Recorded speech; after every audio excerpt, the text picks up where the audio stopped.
In this video we are going to go into the diagnostics menu. I'm not going to hit every item, but we'll talk about the more commonly useful items.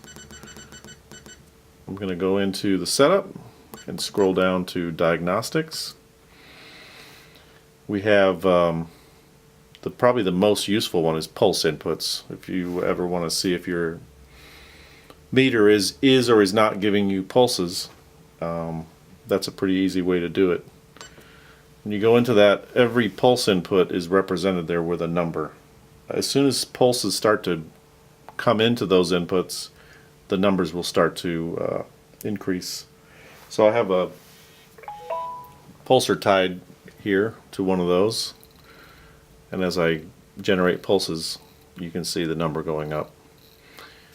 There also happen to be blinky lights inside, but the blinky lights, as you can see there, would be awfully hard to watch from the other end of the truck. So that's a two-man job right there. But by using a number, you can start at 0, go to the other end of the truck, spin the pulsar, come back, and you can see that it went up. So that's the most useful one. We also have handle inputs. If you this is the handle.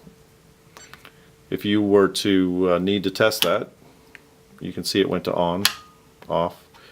If you remote that handle to another switch somewhere, that's an easy way to test to make sure that handle's wired up correctly. Sensor inputs, you probably won't need to mess with. Outputs PWM. USB test might be useful if you're having any trouble reading the flash drive. That's a test for that. I went too far there. We've got a clock test to test the clock built into the board.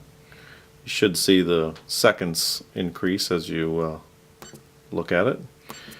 Temperature sensors, some of the older boards don't have this, but the newer boards have an onboard temperature sensor. Odds are you just have that one in the middle, sensor 2.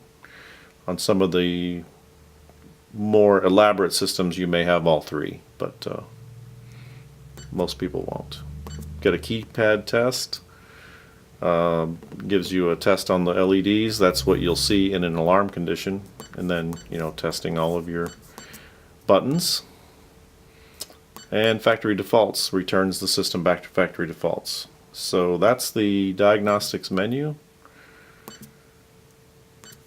and that's it. Thank you.